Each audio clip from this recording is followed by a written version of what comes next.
Verán, nuestra siguiente ponente es PhD en Ciencias Médicas, es especialista en reumatología de la Université de Paris 7 de Diderot, especialista en ecografía musculoesquelética por la Université Paris Saint René Descartes y especialista en medicina de bioregulación regenerativa y antienvejecimiento de la Universidad de los Andes.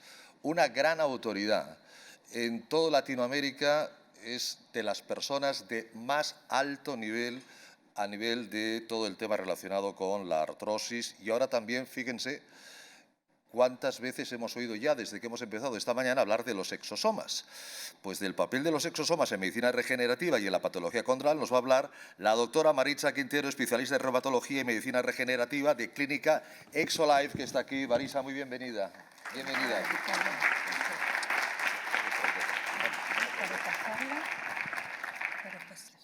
Perfecto. Gracias. Bueno, un saludo a la audiencia. Es para mí un gran honor compartir con la doctora Sol Ruiz, el doctor Miquel Sánchez, que me antecedieron.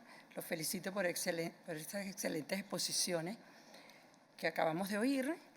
Y quiero agradecer muy especialmente al doctor José Vergé, CEO de OAFI, y además enviarle de parte de la Liga Panamericana de Reumatología y del Grupo de Osteoartritis un gran saludo y deseos de éxito. El doctor José Vergé ha sido una pieza fundamental para el desarrollo de la artrosis en América. Desde hace más de 2 décadas trabajamos de la mano y muchas gracias, José Vergé, a OAFI y a todo tu equipo. También quiero agradecer al doctor José María Villalón por hacer posible este encuentro y al Comité Olímpico. Como bien decía Ricardo, me corresponde hablarles sobre el papel de los exosomas en medicina regenerativa y en la patología condral. Sin duda este es un tema novedoso, innovador. Después de haber oído con mucha atención a la doctora Sol Ruiz, pienso que tenemos mucho por hacer, pero es una ventana de oportunidades que se nos abre y por eso voy a intentar en estos breves minutos hacer una revisión general que estoy segura que va a ser de provecho porque pasó por una gran búsqueda de trabajo que ya se las mostraré. Bueno, nuestra agenda de trabajo es un poco de historia. ¿Cuándo se comienza a hablar de exosomas? ¿Cuáles son los aspectos básicos? ¿Qué son las células mesenquimales? ¿Cuáles son los exosomas de células mesenquimales? Vamos a hablar algo muy breve sobre exosomas en lesiones deportivas, exosomas en la artrosis y vamos a hacer unas conclusiones para visualizar el futuro. Bueno, y la historia es esta. Al día de hoy nos quedamos cortos porque esto lo comencé a preparar hace 2 semanas y hoy revisé PubMed y hay 501 artículos más en PubMed, lo que revela el gran interés que hay en toda la comunidad médica sobre los exosomas. 26.526 artículos publicados, más 501 al día de hoy, y de exosomas y artrosis 248, más 51, está movida la investigación en el área de la artrosis. Y esto es lo que nos indica que del desecho de lo que no era nada, que no se sabía ni se conocía que era el exosoma, pase a ser hoy, vamos a decir, el oro en polvo, ¿no? Porque tiene un gran impacto en la ciencia moderna. Y es que el término de exosoma no es nuevo. Desde 1877 ya se comenzaban a visualizar partículas, no existía en ese momento en la microscopía electrónica, pero luego más tarde, en 1969, decían, ¿qué serán estas vesículas que están al exterior de la célula? Y es en 1987, esto no funciona, el señalador, bueno, no importa, lo hacemos así. En 1987 es cuando se comienza a hablar sobre el término exosoma, establecido por el doctor Johnson, para representar pequeñas vesículas liberadas por los eritrocitos. Y después, en el 2013, hay un hecho importante. Se otorga el Nobel de Fisiología y Medicina y el doctor Rosenberg, que era uno de los científicos para esta época, por la cual se les otorgó el Nobel, comienza a visualizar y a esclarecer el término de comunicación celular. Pero él era biólogo y no tuvo la visión médica que vamos a ver después. Ahí lo tienen, Randy Sherman, el grupo de científicos, y ellos son los que resuelven el misterio de cómo la célula organiza este sistema de transporte. Eso fue un Nobel del 2013. Ahora, ¿qué es el exosoma? Lo definimos como una nanovesícula muy pequeña, de 40 a 150 nanómetros, que la célula produce con la finalidad de comunicarse con otras células.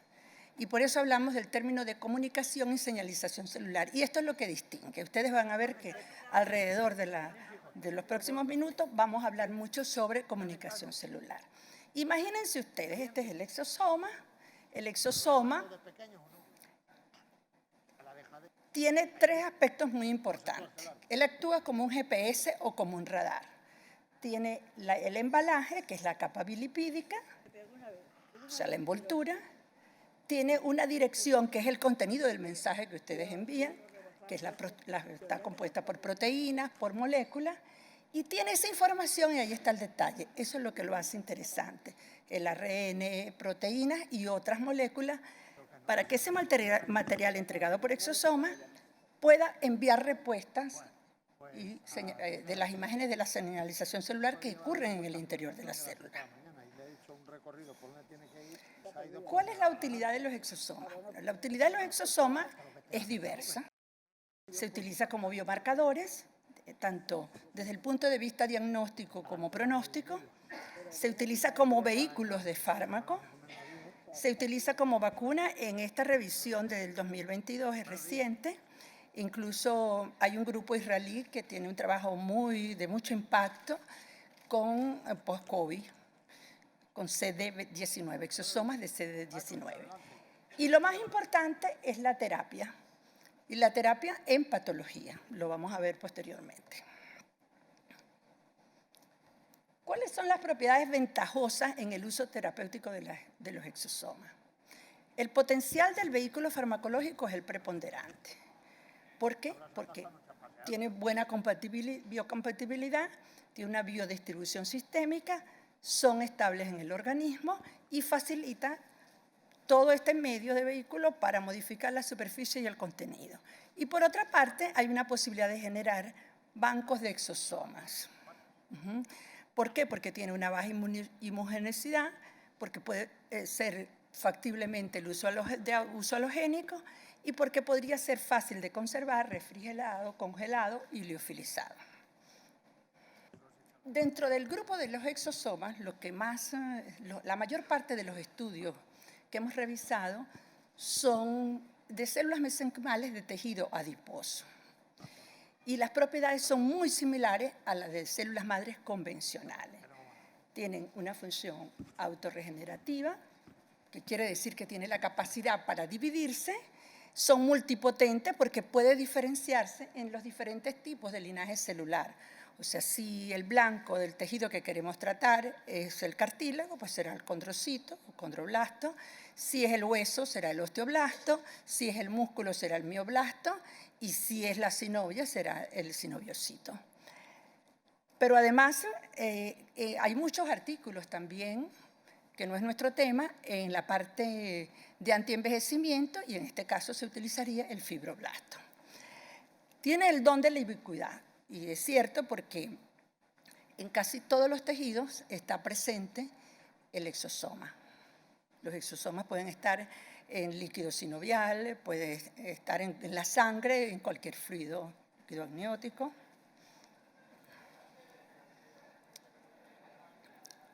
Los exosomas tienen las mismas funciones de las células que la producen, eso es importante retener. Y de esta comunicación y señalización celular, que es la base estructural, se van a derivar tres propiedades, que es la inmunorregulación, la regeneración y la acción antiinflamatoria, que voy a explicarles.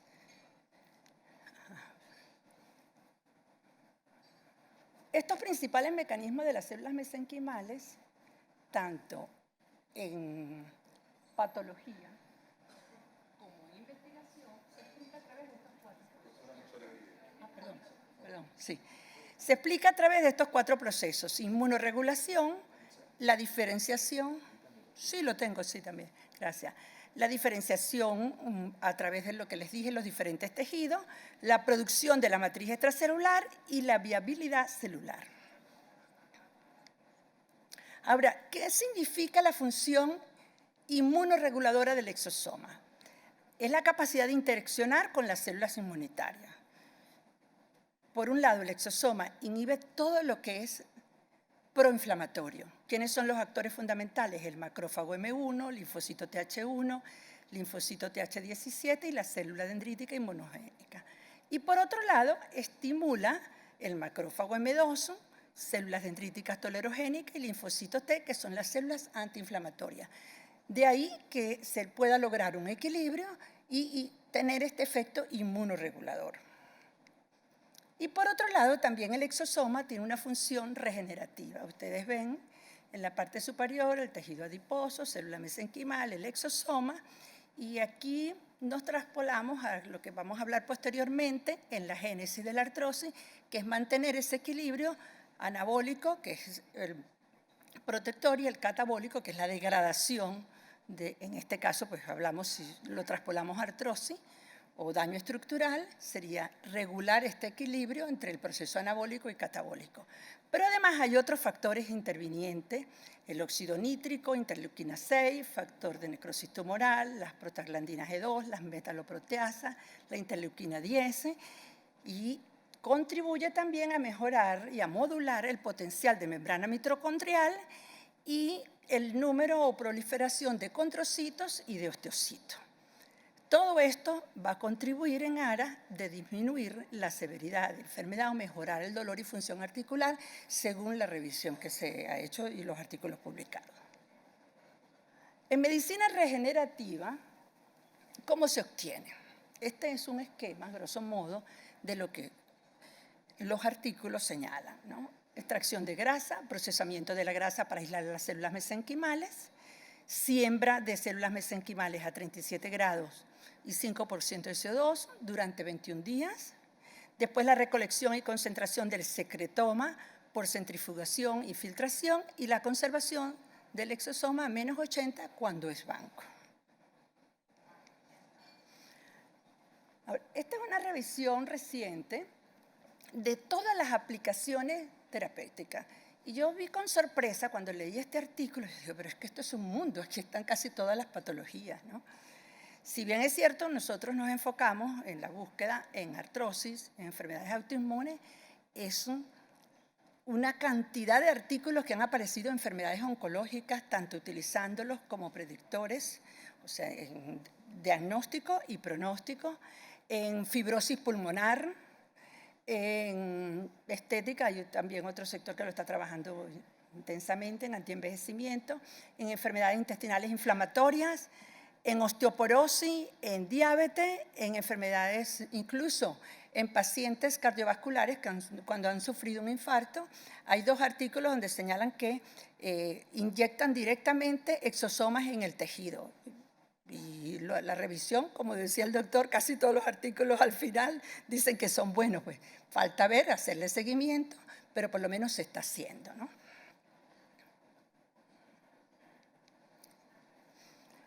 Exosomas en lesiones deportivas. También hay poca literatura en exosomas en lesiones deportivas, pero se ha considerado y ya hay trabajos publicados. Y dentro de los cuales el que me llamó más la atención es esta revisión del 2021, que se refiere a los mecanismos de los exosomas de células mesenquimales para ayudar a regenerar el tejido tendinoso por medio de aumento de la tenogénesis. Saben que en la tenogénesis interviene la temomodulina, que es una glicoproteína transmembranaria de tipo 2 que expresa predominantemente, se expresa en los tendones y en los ligamentos. Este es un artículo que vale la pena, sobre todo los traumatólogos, revisarlo porque hay datos interesantes. Hay otro artículo que nos habla sobre los mecanismos de exosomas de células mesenquimales en reparación del tejido. Y ven, ustedes van a ver cuando hablemos de artrosis, que es por el mismo mecanismo de proliferación, aumento o regulación de la angiogénesis, la diferenciación y la reparación. Ahora sí vamos a entrar en el tema de exosomas en artrosis. Y es conveniente hacer algunos comentarios sobre la artrosis, ¿no? Y por qué esta es una enfermedad que nos une a muchos investigadores y clínicos. Y es que es la patología articular más prevalente. Un 34% de la población es asintomática cuando nos llegan, ya tienen la artrosis en un estadio 3. Es la primera causa de invalidez permanente, es la segunda causa de incapacidad laboral transitoria y supone un 50% de las bajas por invalidez permanente. Pero esta es una revisión que nos da estos datos, pero lo más importante es lo que nos dice la Organización Mundial de la Salud, que considera que la artrosis es una patología que afecta la calidad de vida de la población y se estima que para el 2024 cerca de 700 millones de personas en el mundo la padecerán. Pero según OAFI, en el mundo hay más de 600 millones de pacientes con artrosis y 9 millones en España. De ahí el gran impacto también para los sistemas de salud y los sistemas financieros. Ahora, ¿qué conocemos de la artrosis? ¿Es la artrosis una enfermedad multifactorial? Sí. Es multitisular, es multisistémica y heterogénea. Eso es lo que nos hace hablar de una polipatología. Y lo que ocurre es que la artrosis es una enfermedad que siempre va de la llave de dos primas hermanas, que es la osteoporosis y la sarcopenia. Porque como bien decía el doctor Miquel, la artrosis es una enfermedad de todo el complejo articular. Es el cartílago articular, es el hueso subcondral, es la sinovia, es los meniscos, ligamentos, y la parte final, que es lo que lleva al paciente a la discapacidad, es la parte muscular. Por eso es que no podemos permitirnos ver un paciente, la rodilla es la víctima, pero el paciente hay que verlo desde los pies, porque desde una mala pisada puede incidir en agravarnos la signología de la artrosis. Y la osteoporosis también son enfermedades que van de la mano, las dos son, yo digo siempre que son como primas hermanas. Ahora, ¿por qué esto? ¿Y por qué este interés en buscar unas nuevas posibilidades terapéuticas? Porque la artrosis está considerada, si es por ejemplo una artrosis de rodilla, este es el órgano. Pero todos los elementos de la enfermedad, los cambios van a suceder desde el punto de vista molecular. Los niveles de colágeno 2, los agrecanos, los glicosaminoglicanos. Pero esto va a derivar en cambios anatómicos, y es que los principales actores de la artrosis son el cartílago. Recuerden que el cambio de los medios y mecanismos de producción de la enfermedad han tenido hoy día un nuevo paradigma. En la época de los 80, cuando yo hice reumatología, lo que se hablaba era de la célula y el cartílago. Después, en el año 90, ya comienza a hablarse de la biología molecular. En la década del año 2020 ya es la genoma, y ahora sabemos que es todo este complejo y esta conjunción de factores lo que van a permitir, y por eso hablamos que es una enfermedad también multisistémica. Entonces, este fallo, tanto de lo anatómico como lo fisiológico, en las cuales tiene un gran rol el líquido sinovial en la articulación, va a contribuir a desencadenar la enfermedad, a llevar a un fallo articular que desde el punto de vista clínico nos va a caracterizar primero por el dolor, el compromiso de la movilidad, el trastorno de la marcha, la discapacidad, incluso las caídas. Y es por eso la relación con la osteoporosis. Y ustedes sabían que cada minuto en el mundo hay una caída. Eso es lo que ocurre y esto es lo que hay que prevenir. Ahora, esto me pareció importante incluirlo porque este paradigma terapéutico también ha cambiado de acuerdo a los fenotipos. Y es que este artículo es un referente. Desde el 2007 se comienza a hablar de los diferentes fenotipos que hay en la artrosis. Destaca, por ejemplo, los pacientes con artrosis, un 65% de ellos cursan con síndrome metabólico. Pero también tenemos el fenotipo de envejecimiento, el fenotipo inflamatorio, el fenotipo biomecánico, el hormonal y algunos relacionados con los diferentes actores que intervienen en la génesis de la artrosis, como es el cartílago y el hueso. Esta identificación de todos estos fenotipos nos va a permitir actuar de una manera temprana, porque en general el diagnóstico de la artrosis no es temprano. Como les dije anteriormente, cuando el paciente acude es porque ya tiene una artrosis grado 3. Nunca lo vamos a pescar, al menos que sea una casualidad, en grado 2, por ejemplo. Entonces eso dificulta más el manejo. Me pareció interesante traer a colación esto porque los objetivos y opciones en el tratamiento de la artrosis son muy importantes tenerlos en cuenta. El principal objetivo es mejorar el dolor y la movilidad articular, es detener la progresión de la enfermedad y el daño estructural de los tejidos, es la modificación de la mecanopatología, es considerar si el paciente tiene, por ejemplo, alteraciones biomecánicas de pie, o de postura, o de columna cervical, o de columna lumbar, y todos estos objetivos nos van a llevar a que el paciente pueda tener una calidad de vida aceptable.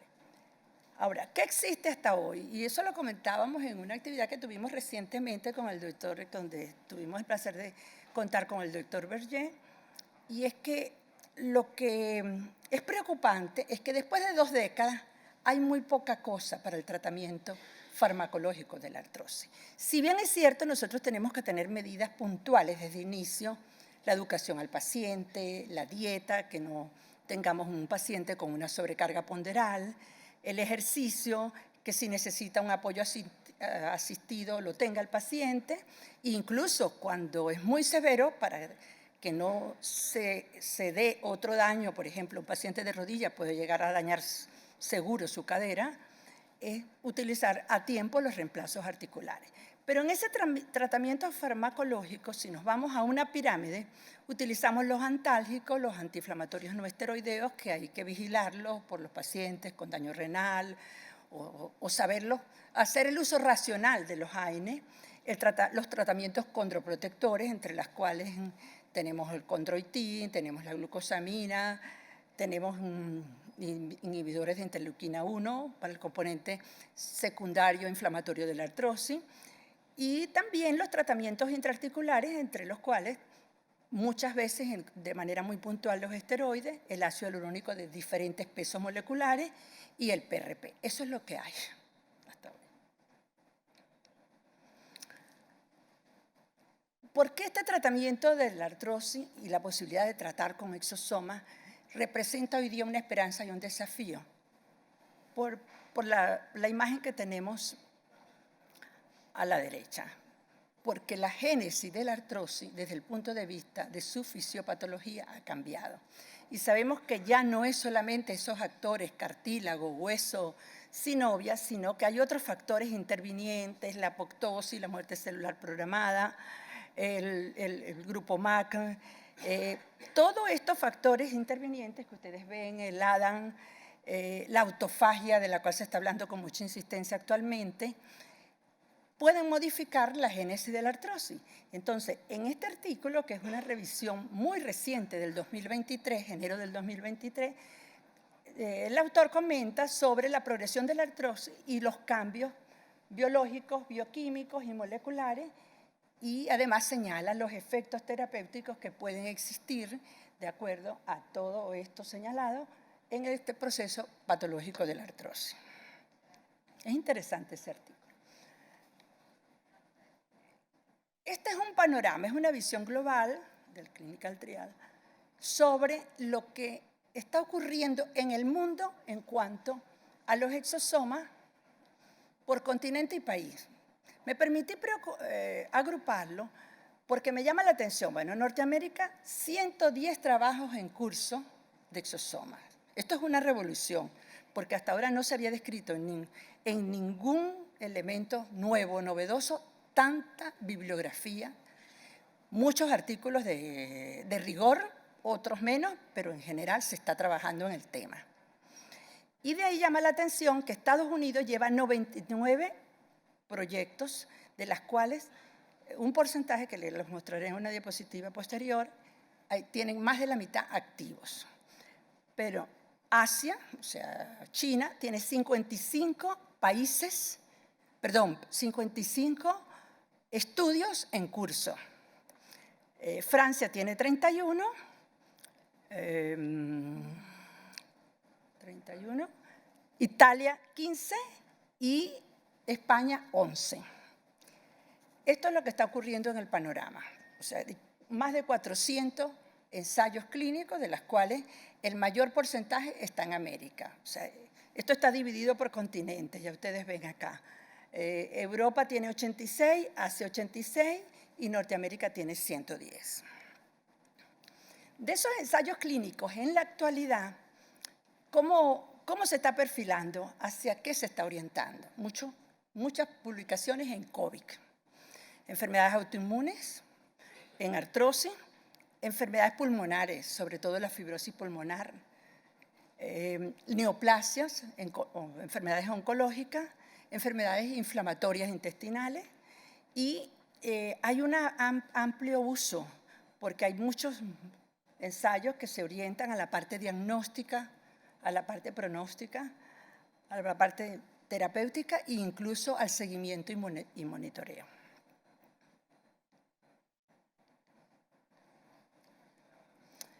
A mi modo de ver, después de hacer esta revisión, nos llama la atención porque los exosomas se utilizan en prevención, en diagnóstico y tratamiento, además como vehículo farmacológico de enfermedades diversas. Estos exosomas son secretados por células mesenquimales que poseen propiedades idóneas para ser utilizados en el tratamiento de enfermedades, sobre todo donde predominen estos dos patrones, la degeneración y la inflamación. Y la terapia con exosomas de células mesenquimales hoy día se representa como una potente opción para el tratamiento, sobre todo en el campo de la artrosis, gracias a sus funciones inmunorreguladoras, antiinflamatorias y regenerativas. Y este es otro panorama de una visión global de lo que está ocurriendo, ¿no? El conocimiento de estos exosomas ha evolucionado sobre todo de una manera muy rápida en los últimos años. En los últimos 5 años es donde hay la mayor parte de trabajo. Esto hoy día representa un desafío atractivo que podrá en un mediano plazo, yo diría que mediano, no largo, allanar el camino para la aplicación de exosomas a una gran escala en la práctica médica. Y ustedes ven en la imagen de la derecha las patologías que más nos interesan, por ejemplo, en el campo donde yo estoy, que es el campo de la artrosis, enfermedades inflamatorias autoinmunes, y a la izquierda ven más de 40 compañías que están trabajando activamente, no solamente en esta, sino que hay muchas compañías que trabajan en oncológica, que trabajan en cardiovasculares, en oftalmología, retinosis pigmentaria, en muchas otras patologías también se está trabajando, en enfermedades renales, en preeclampsia, o sea, es un mundo. De los artículos que utilicé para esta revisión, que fueron muchísimos, estos son los que destacan y cualquier información que ustedes necesiten, estoy a la disposición. Bueno, esto es un desafío, es como todo, pero qué bueno que en la conclusión podemos decir que no solamente nos vamos a quedar en esas 2 décadas de que no han habido nuevos desarrollos en patologías tan prevalentes como la artrosis, sino que tenemos un gran horizonte, también una gran responsabilidad y compromiso de trabajar en los que estamos, que nos apasiona este tema, como yo sé que muchos de ustedes acá, en la artrosis. Bueno, muchísimas gracias. Fue un placer estar con ustedes. Muchísimas gracias, querida doctora Quintero. Maritza. Fuerte aplauso y merecido. ¿Alguna pregunta del público? Yo, mientras tanto, voy a preguntar a Maritza porque he anotado esperanza y desafío. ¿Crees, doctora, que los exosomas en el futuro van a ser una buena alternativa para el tratamiento de la artrosis y posiblemente otras patologías musculoesqueléticas? Sin duda, Ricardo. Sin duda, porque veo que esto se ha tomado con mucho rigor. La literatura médica está volcada, los investigadores están volcados no solamente en la artrosis, como lo señalé, sino en muchísimas patologías. Y es esperanzador poder tener, después de haber oído, cuál es realmente el mecanismo de qué es lo que hace el exosoma y que es una vesícula que no está una nanovesícula muy pequeñita que no está en la célula, lo que habría que discutir de acuerdo. Yo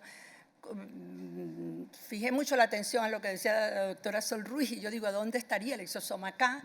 Y es porque hay muchas interrogantes, pero yo creo que vamos por buen camino y si trabajamos con rigor, con compromiso, esta es una ventana de oportunidades que tenemos porque no tenemos otra cosa y yo creo que la dinámica va. ¿Qué nos interesa a nosotros? El principal actor de todo esto es el paciente. Y no nos podemos quedar acá de brazos cruzados para decir, bueno, ¿qué va a llegar?